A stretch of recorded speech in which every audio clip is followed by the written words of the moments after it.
So Beth and Jazz are going to come up. I'll do a little bit of an introduction. Are you bringing up chairs? Yes.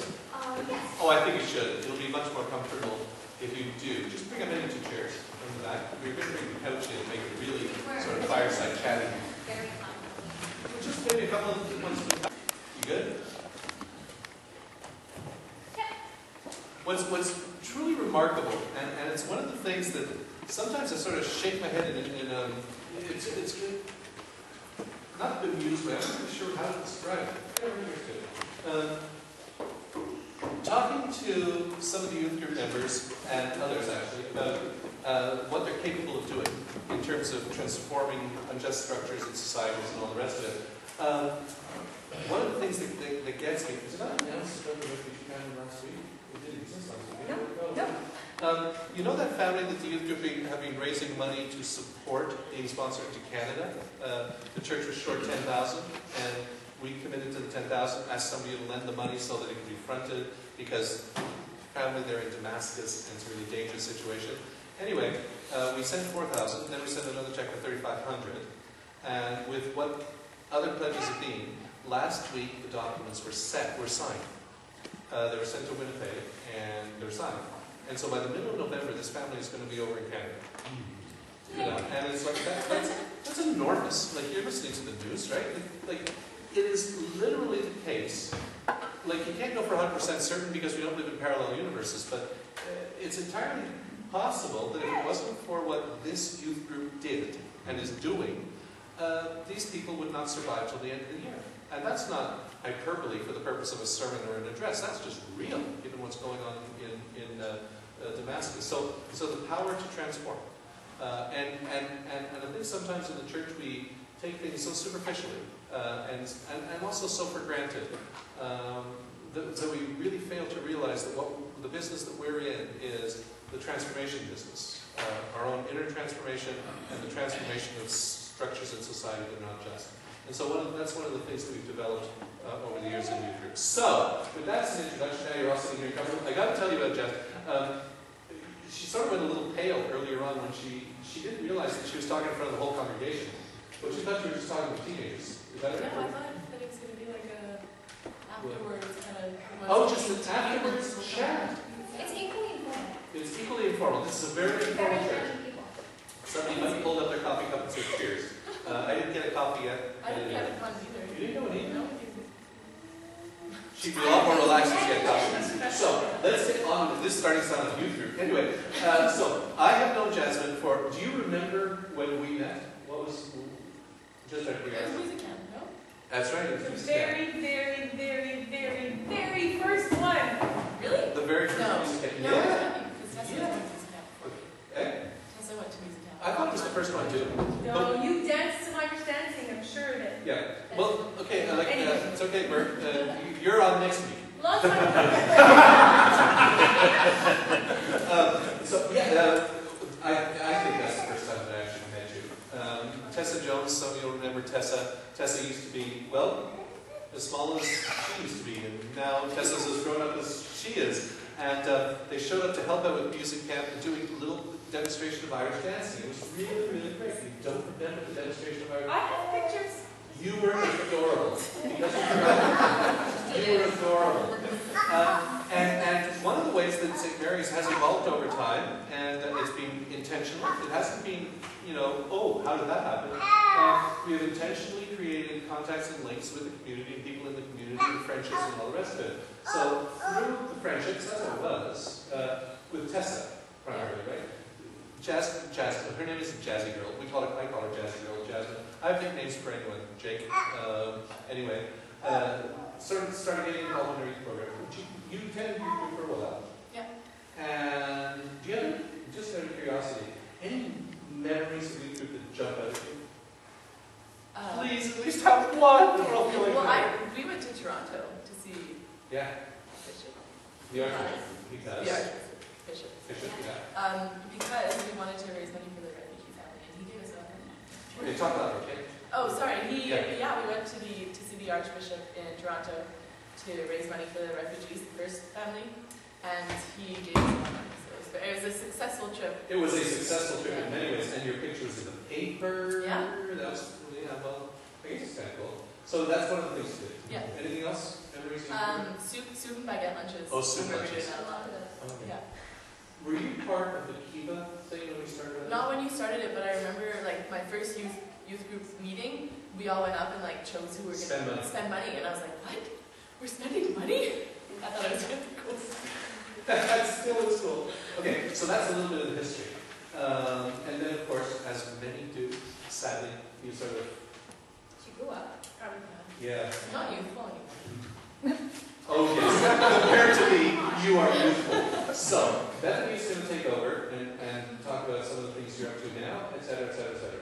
And I'm just going to... Great. I gotta say it's very different. When I asked Jasmine if she would come in today, it was the summer, and then Jasmine and I went on vacation, and we kind of like, I comforted her and reassured her that They went on vacation you're nice together. people. And when we practiced this, or just kind of discussed what's going on, it was overlooking the Grand Canyon in Arizona, so it's a little bit different today. It's a grand congregation. It's a grand congregation. So yeah, well, I asked you because like we've stayed in touch since you left youth group. Yeah.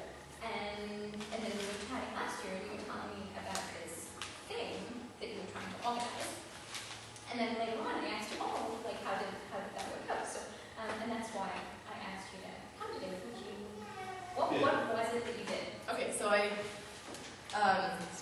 invited a bunch of friends over right around Christmas time, and I told them to bring, it was like a potluck, everyone brought something.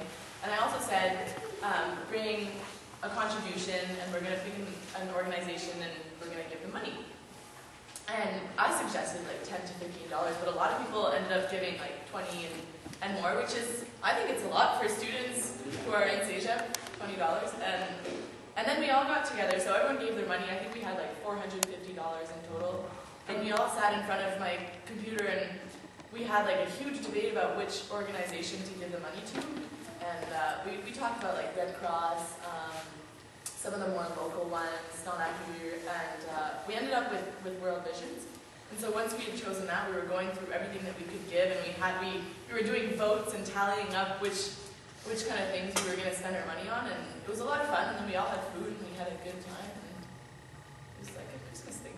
It's a Christmas thing. Yeah. That's a lot of money. Yeah. How many of you were there? There was about less than 20. Yeah. Sorry. We have a question. You don't have a question? No, I do. Go ahead. What? But like you're a whole bunch of people. What were people's reactions when you said that, come over to my house and bring not just food but also money? I didn't really get to see the reactions because I did it on Facebook, and it was like an event, so people just like, you got a notification and it was like, Jasmine's doing an event. But I got pretty good feedback, and I don't remember anyone saying like, what? Like that's so much money to give. Everyone was just really willing, and people who didn't want to give money didn't come. But in general, everyone came. I think they kind of felt guilty, but who cares? And you said, like when we were talking about it, you said it was something that you've been wanting to do for a while. Yeah. What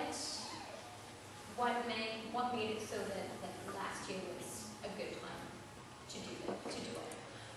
Well, I had been hearing a lot of my friends were doing like for their birthdays, instead of getting presents, they were just asking people to give money. Yeah, that is a big trend. And then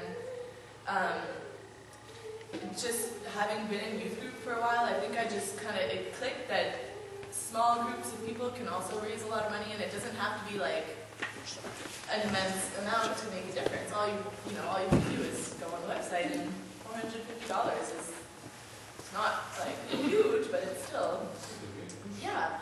And so that helped. And also, I think it was around Halloween, and I got a World Vision catalog in the mail, and I was like flipping through it, and it looked like really cool presents to give someone, and they had really nice pictures. Apparently they're very good at marketing.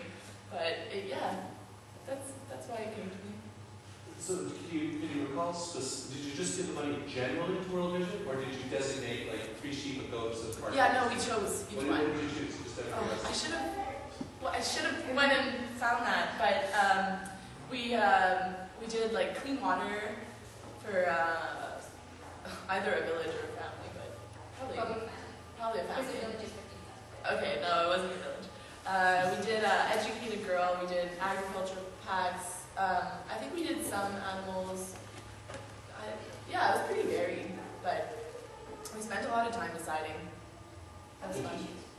Oh, we were going through the website, and then things that would like get a lot more reaction from everyone, I would write them down, and then we'd have like a list, maybe of like 10 things, and then we'd go through them, and then however many people started going like, yeah, I would just like circle it or something, and then we chose to do that. Yeah. So here's the, are you going to do it again this year? I probably. My parents thought it was a really good idea, so they're thinking of doing it with our family, and because they have more money. But also, if I do, I'm gonna try and get like new friends too, because I have new friends. But Jasmine is a very social and sociable person, loved by many, well by thank you. everybody. Oh, she's blushing now. Oh, there we go. Sorry. Yeah, hopefully I'll do it again. Why not? So, oh, sorry. Go ahead. No, You done? Go ahead. So if there was one, like, sort of banner message you would like to communicate in relation to this effort, what would it be? Is that clear enough? I don't want to steer you too No, much. start over, please. Okay, if there was one point you'd like to make for people listening about this, the value of it, or doing, what would you say is the one thing you'd like people to take away and remember from this? I'd say don't hesitate to start something because you think people won't get involved enough, or because it's just like you just have to do it. You just have to see what it's gonna give, and it doesn't really matter if 5 people show up or 20 people show up, because even if 5 people came and we had $100 to spend, it's still $100 more than not doing it at all, right? So Cool. That's great. Are you done? You're done? you had so many more questions at the Grand Canyon. This was just like a half-hour discussion that we had. I'm just trying to think if there were other ones. Do you think other people would consider doing it again? Like organize on their spread it, own, or yeah. like Well, my parents are doing that's it. true. Yeah. How about Chloe? She's got friends too. Yeah, Chloe's that's what I came to this morning. I was thinking. Chloe's like, her sister. Chloe has a lot of friends, Yeah. and they haven't done this yet. So Ah. maybe I'll convince her to do it on, we'll do like a combined thing.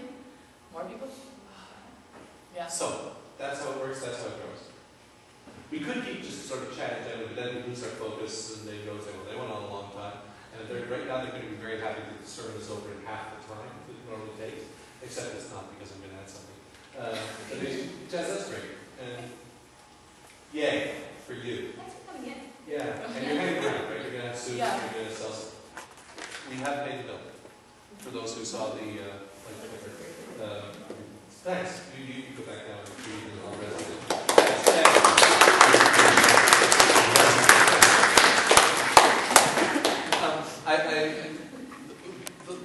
The point that she made, I didn't know what point she was going to make when we didn't rehearse our questions or anything like that, as you can probably tell. But the idea that just do it, just go for it, and anything that you do is something that wasn't happening before. That is really essential. I want to broaden the context just a little bit, because 2 words that I want to use increasingly in the parish as regards our own future, and also as regards our mission and ministry to the community and to the wider world. 2 different words that have very specific definitions, and I think it's really important for all of us to understand the differences in the application. The 2 words known to all of you: tactical and strategic. There are strategic initiatives. Walter's smiling at me because he knows this from a military perspective. There are tactical initiatives and there are strategic initiatives. And what Jasmine is talking about is a tactical initiative. She had a particular idea to accomplish a particular goal, And even though within the context of that goal, there was some quite appropriate vagueness, like we're going to raise money and then we're going to decide what we're going to do with it after. It's not all cookie cutter. But the plan was to raise money to support a social organization that does good in the world. So that's the headline. And then, of course, what you do is you make all the decisions along the way in order to accomplish that goal. But that's a tactical goal. When it becomes strategic is when you say, okay, now we've done this, what can we do next? Where do we take it from here? And one of the things the Jesuits say is their parents are going to be doing this, you know. And the strategic decisions, the strategic challenge is the overall big picture. I think sometimes the church has been good at the tactical, but really hasn't either had an awareness or an ability to accomplish or even bothered to consider the overall strategic goals, the big picture goals. And I want to tell you just a very, very brief story. I won't even use up all the regular sermon time, but I want to tell you a very brief story that illustrates this. And I say this not to be critical of a church structure, because the structure I'm going to refer to, I think, is one of the best that the Anglican Church of Canada has, but to say we need to learn stuff in order to be more effective. Okay? Many of you will know, will recall from the stories of the Primates World Relief and Development Fund why it was brought into being 52 years ago now. There was the Springville, Nova Scotia mining disaster, where a number of people were killed, and there was a lot of suffering in that community. And so the Anglican Church across the country, Anglicans across the country were invited to contribute to the Primates Relief Fund for the victims of that disaster. And a lot of money came in. I should remember how much it was. I believe it was either $120,000 or $180,000, something like that. But for its time, it was huge. And that started a conversation that really the church needs to be more involved, or needed to be more involved in issues of relief where human suffering was happening, especially as communications became more and more global, and the television and the media and stuff began to be more aware of what was going on in the world, began to be more aware of how people were suffering. And so the Primates Relief Fund was instituted, and sometime later that became realizing that relief is tactical, but you also need strategic. It became the Primates World Relief and Development Fund. Good thing. Okay, so it's 50 plus years, 52-ish years, and the Primates World Relief and Development Fund has raised a remarkable amount of money. It's raised over $8 million. Now that's fantastic. And again, I don't want to diss it. I don't want to say anything negative at all about it. It has raised consciousness. It has accomplished some incredibly wonderful things. However, let me tell you this. 7 years ago, a couple, I believe they lived in California, were on a tour of developing nations, developing countries. They realized that one of the major problems being experienced in countries that were trying to develop was, and boy, I'm giving this short shrift, you know, was that it was very hard for people to get loans from the banks. The banks, of course, want security, and they want collateral, and all the rest of that. But when you're a charcoal seller in Sierra Leone, what's your collateral? Especially if you're a widow or a single parent. And so it was a cycle of poverty that there was virtually no way for people to get out of. And so this couple looked at that, and again, the details, you can look it up on their website. They thought that a possible solution would be to ask people to contribute money, which would then be lent to local, or given to local lending institutions, so people pre-cleared, pre-designated could borrow money where otherwise they couldn't. And thus Kiva was born, okay, 7 years ago. When the youth group went on the Kiva website, we were just amazed at the number of people who were on it and the number of people who were applying for loans as well, etc., etc., etc. That was about, what, 3 years ago, maybe? Was it 3? No, more than that. More? Okay. Since then, in 7 years, Kiva has raised, this isn't the lent and relent, raised over $250 million. $266 million has helped local entrepreneurs in developing countries. Now, their repayment rate, I'm going to get this wrong, so I'm going to give you a range. It's something over 97%. I can't remember exactly. But it's something over 97%. There are some defaults, which is inevitable. But that's a really good repayment rate. But the point that I want to make is, Primates Fund, wonderful organization, 50 years, 80-ish million. Kiva, 7 years, 266 plus million, over $250 million. So what's the difference? The difference is the strategy. The Kiva program is internet-based.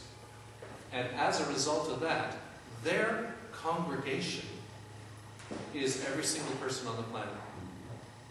The Primates Fund, wonderful as it is, their congregation is Anglicans in Canada, many of whom are already doing some wonderful supportive work of their local church and don't have a lot left to give the church. We need, if we are in the transformation business, and frankly, as far as I'm concerned, that's the only business, well, not the only, but that is the business we're in. We're in the kingdom of God business, and that's transformation. Thinking tactically is important, because tactically gets the ball rolling. But thinking strategically is where we must evolve. So the question for St. Mary's, we've done some wonderful stuff over the years. We did bring in a refugee family. There will be another family coming over. We're, big on Kiva. There's a lot of stuff that we're doing. But as a congregation, we've got to start speaking the language of strategic initiatives in order to do a broader transformation. And strategic in two focuses. And this is where I'm going to leave it. In two focuses. One is our own development as a structure and as an institution. Because frankly, if St. Mary's wasn't here, a lot of the stuff that St. Mary's has done for the benefit of other people, not our members, simply wouldn't happen. So we got to be here. We got to figure out strategies and ways to ensure not that we just manage to survive reasonably well heated and reasonably with the lights on. We got to figure out ways strategically that we can thrive. And so I'm setting as a goal, and I'll be talking to you about this more, that over the next 2 years, we increase our revenues by $100,000 through whatever initiatives it takes to do that. And I got some ideas in mind, you may not be surprised. So that's one thing. And then the other thing is, how do we make a strategic difference in the world? And Jasmine, says it right there. She did this, and this year, hi. I think they're just having a little tour.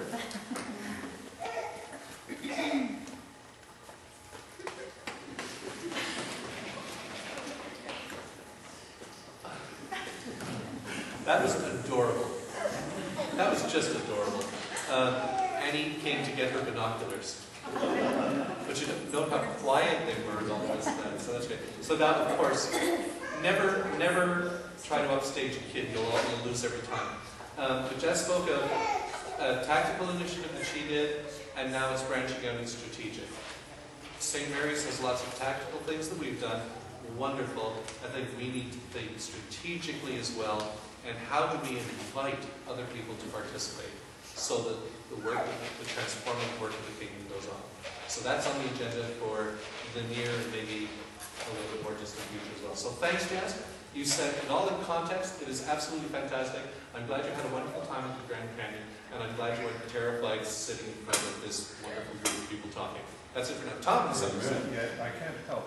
Yes. Jasmine's activity had no strategy. No, it was tactical. It was all tactical. It was tactical. So why is strategy needed? Strategy is needed in order to expand it, because one person is only capable of so much. And the job is huge. Well, the job is huge. And the job of the church is, oh boy, this could go on for an hour. The job of the church is bigger than the individual time, talent, skills, and resources of each of its members. So we could pool all that and do an awful lot, but when we come together and work strategically, we can do, I would suggest, almost an infinite amount more.